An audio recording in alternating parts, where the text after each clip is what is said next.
In today's lesson, we'll be learning how to interpret remainders in division story problems. Well, hey there, friends. Today is a special day. Do you want to know why? Because your girl, Miss Jewell, was asked to help make some baked goods for the school fundraiser. And as everybody knows, I love to bake cookies, cakes, pudding. But my all-time favorite dish is my homemade chocolate chip banana bread. Now this recipe is such a delight because it not only makes you feel healthier because you're eating bananas, but it also has that delicious chocolate taste in it with just a hint of coconut. Something about this recipe, it's so delicious because it includes a lot of one specific ingredient: eggs. For every batch of banana bread, I'm gonna need 3 eggs in order to make it. Want to see me try to juggle these? I'll just stick to baking. In total, I bought 2 full packs of eggs. That's 24 eggs total. However, unfortunately, I accidentally dropped 1 egg on the ground. Rest in peace, little guy.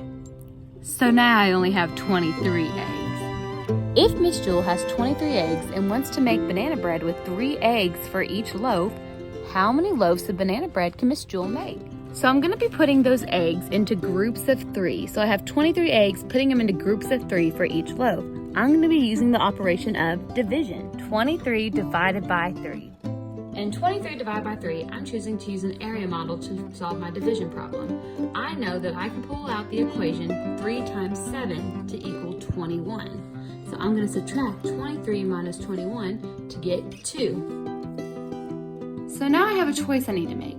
I have 2 leftover eggs. As you can see, I was able to make 7 full loaves of banana bread because if I'm dividing by 3, 3 times 7 gets me 21. I have enough eggs to make 7 loaves, but I have the 2 left over. So if that's the case, then I have to do something called interpreting the remainder.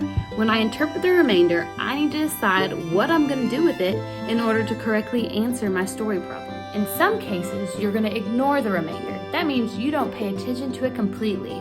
That's in cases where the whole number is the correct answer. In a different instance, you might have to do something with the remainder called increase the quotient. That means I'm going to increase my quotient that I got when I divided by 1. We'll look at that one in a second. As you can see, when I made banana bread, I had 2 leftover eggs.